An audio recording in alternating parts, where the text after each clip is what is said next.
Әке қаты бір адамның жалғыз қызы болыпты, ал әйелі ауыр дерттен қаза тауыпты.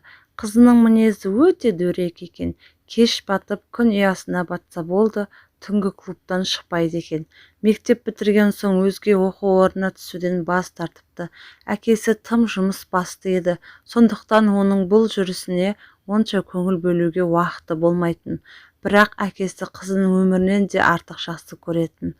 Бір күні әкесі қорқынышты әрі түсініксіз түс көреді. Ол қызынан айырылып қалатынын іштей сезеді.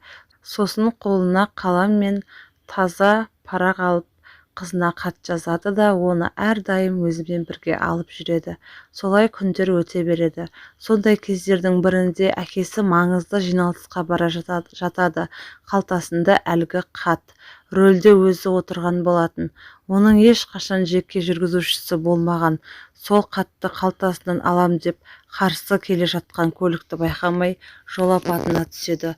Бұл хабар көп ұзамай қызына да жетеді. Қызы ауруханаға келсе, әкесіне енді ота жасалайын деп жатыр екен. Қызын көрген әкесі: "Қызым, келдің бе? Сенімен қоштаспай жазым болып кетем бе деп қорқып едім." "Ол не дегеніңіз, әке? Сіз әлі ұзақ өмір сүресіз. Әлі мен сізсіз қалай өмір сүремін? Әке, мені тастамаңызшы, мен сізді қатты жақсы көремін." Әкесі күлімдеді де, бұл оның ең соңғы жымиысы еді. "Мен де қызым, жалғызым," деді.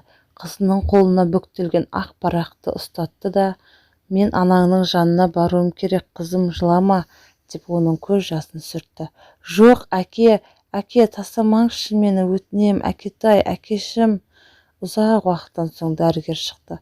Қыз орнынан тез тұрып, әкесінің халін сұрай бастады. Ал дәрігер ұзақ уақыт сөйлемей тұрды. "Айтсаңызшы, неге үндемей тұрсыз? Не болды? Тек әкем аман деңізші, өтінем сізден. Ота сәтті өтті деңізші, неге үндемей тұрсыз? Бірдеңе деңізші," деді.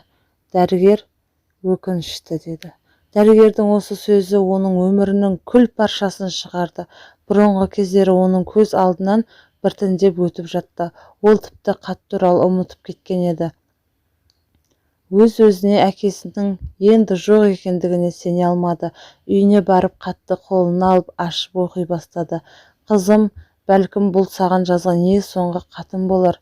Өткенге көз жүгіртсем, біз көптен бері бір дастархан басында ас ішпеппіз. Тіпті әкелі қыз болып дұрыс әңгіме айтпағалы да көп болыпты. Сен басқа жерде, мен жұмыста.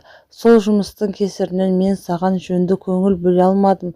Саған ненің дұрыс, ненің бұрыс екенін айтпадым, түсіндірмедім. Бәрі менің кінәм. Бірақ мен жұмыста сен тоқ жүрсін деп, сені өзгеге жалтақтамасын деп істедім. Оным дұрыс болмапты. Қызым, егер мен саған лайық әке бола алмасам, мені кешір. Мен сені өз өмірімнен де артық жақсы көрем. Сенің болашақта менің жолымды қуып, менің абыройымды аяққа таптамайтыныңа сенемін. Сені тек бір Аллаға ғана сеніп тапсырдым. Жалғызым, мәңгілікке қош бол." Қыз шыдай алмай жылап жібереді. Түзелуім керек деп шешті. Енді ол өмірге басқаша көзқараспен қарап, мейірімді боламын деп өз-өзіне сөз берді. Алда оны жарқын болашақ пен әке алдындағы парыз күтіп тұрды. Әкелеріміз аман болсын. Себебі әкелер қыздарына еш күмәнсіз сене алатын және өмірінен артық көретін жалғыз ер адам.